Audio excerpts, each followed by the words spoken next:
Flamengo e Palmeiras foram os destaques da temporada 2020 do futebol brasileiro. Ganharam as principais competições. Mas, afinal de contas, houve decepção? Um desses times foi decepcionante mesmo campeão de algo relevante?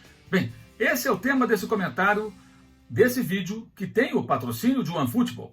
Aplicativo que você pode baixar acessando o link que está aqui embaixo na descrição desse vídeo.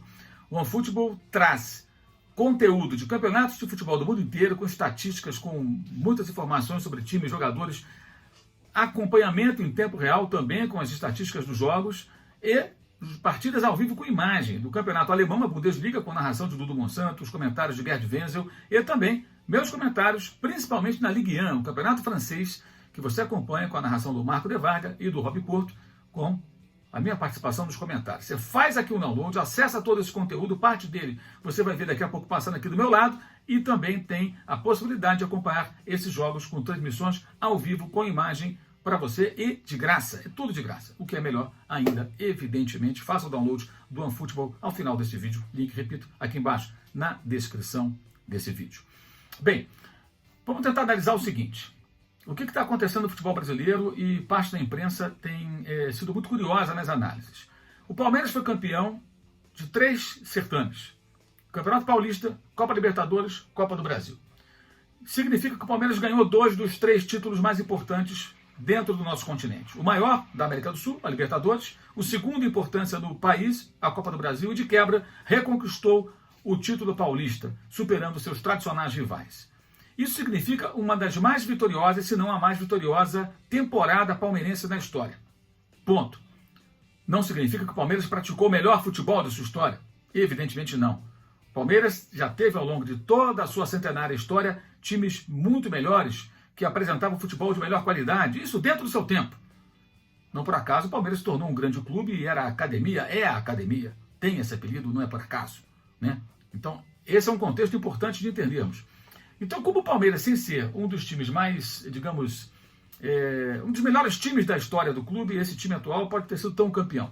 Porque foi competitivo dentro de um cenário de uma temporada desse futebol e ganhou as taças que ganhou.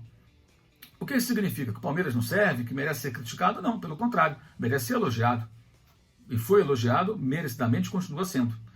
Mas se nós aprofundarmos a análise, nós vamos identificar que, apesar dos títulos importantes conquistados, o Palmeiras ainda não apresenta um futebol que possa ser considerado algo próximo da excelência. Nada contra jogar de forma reativa. Tudo contra jogar só de forma reativa quando você tem material humano para mais do que isso. Por isso mesmo, eu acredito que uma das obrigações do técnico Abel Ferreira para a próxima temporada, essa que para o Palmeiras vai estar começando agora com ele em 2021, uma das tarefas que ele tem em mãos é justamente diversificar a forma de jogo da equipe, para que ela possa se apresentar melhor contra adversários como o River Plate em São Paulo, quando anulou o jogo do Palmeiras e por muito pouco não eliminou o time paulista da Libertadores, mesmo tendo perdido na excelente atuação palmeirense na Argentina por 3-0. Ali a estratégia palmeirense, esse repertório, funcionou muito bem. Na volta, a falta de repertório ficou muito evidente.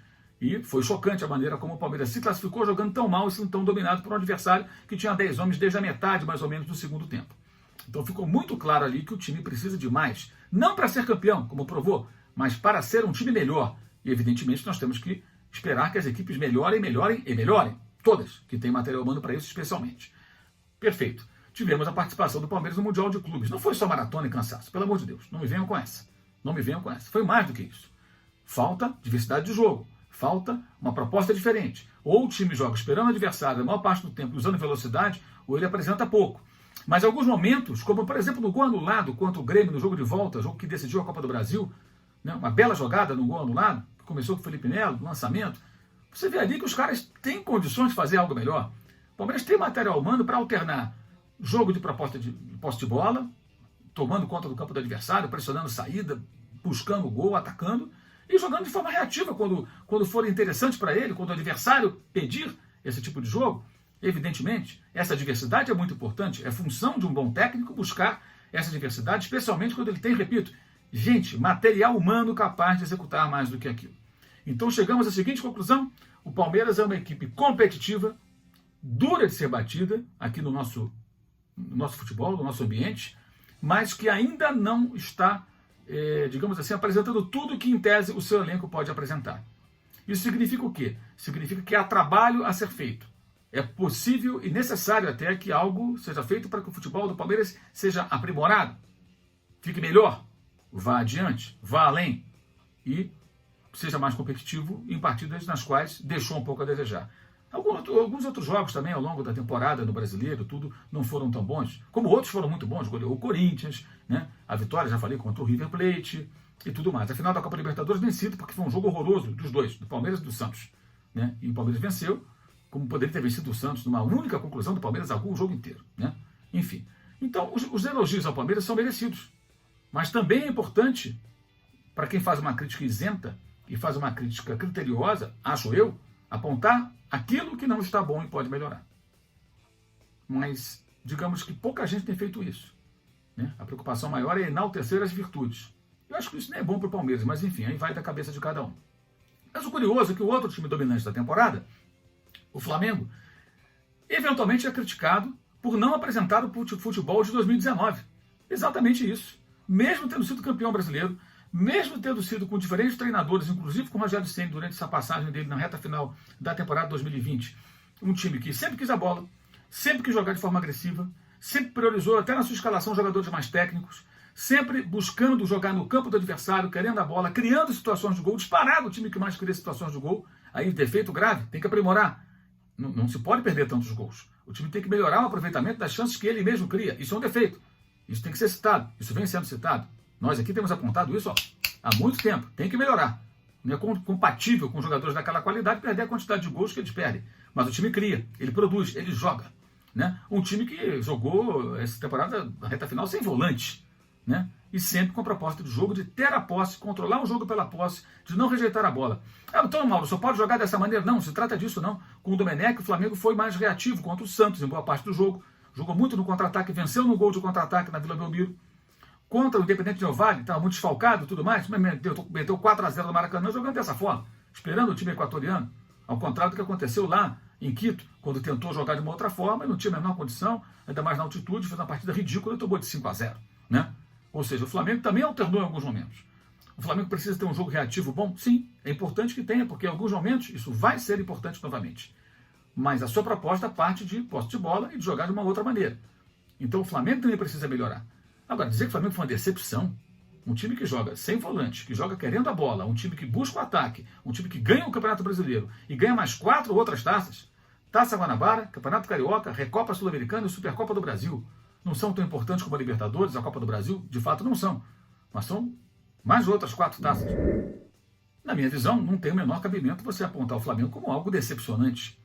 Porque o que fica aparecendo aí, que tem uma régua lá no alto, que o próprio Clube Carioca colocou, quando o Jorge Jesus chegou perto da excelência em 2019 com essa equipe, que parece que essa régua só vale para o Flamengo. Só o Flamengo tem que repetir algo próximo daquilo que ele apresentou na temporada retrasada. Não me parece lógico. Ora, bolas. Se o Flamengo apresentou aquele futebol, os outros times que também têm bons elencos deveriam ser cobrados nessa direção. Que apresentem um bom futebol. Que não fiquem jogando só de uma maneira, que não joguem só abrindo a mão da posse de bola, que joguem com ela e sem ela, de forma proativa e reativa, assumindo o jogo, indo para o ataque ou esperando o adversário, que alterne o jogo de velocidade com um jogo de imposição, pressionando o campo e o homem da bola o tempo todo para recuperar e tornar e a criar uma situação de perigo. Isso é o mais interessante que a gente poderia ver numa equipe de futebol, um time com diversidade de jogo, um time capaz de atuar de diferentes formas, de acordo com a competição, com o adversário, com o momento, com as circunstâncias. Enquanto a gente não cobrar isso, ou se cobrar só de um, será que nós estamos colaborando com o crescimento do nosso futebol? Porque só um time, por ter apresentado esse futebol que encantou a tanta gente, é cobrado e é quase que, entre aspas, obrigado a voltar a apresentar esse futebol. E os outros não. Pode jogar de forma reativa. Se você ganhou as competições, está tudo bem para você. É meio esquisito isso. Não vou dizer que isso é coisa de bairrismo, não. É coisa, talvez, sei lá, de uma tentativa de elogiar de forma exacerbada quem foi campeão mais recente, sem identificar os problemas dessa equipe e sem identificar as virtudes da outra, que também tem defeitos, apontando-os sem enxergar os pontos positivos desse time. Acho que é uma distorção. Vale a reflexão. Pense um pouco nisso. Flamengo e Palmeiras, estilos diferentes. Os dois vencedores de 2020. Os dois precisam melhorar. Mas ambos deveriam ser cobrados, porque tem bons elencos, tem dinheiro, tem bons jogadores, tem técnicos jovens mais capazes, deveriam ser ambos cobrados, tendo como referência o time do Jorge Jesus de 2019.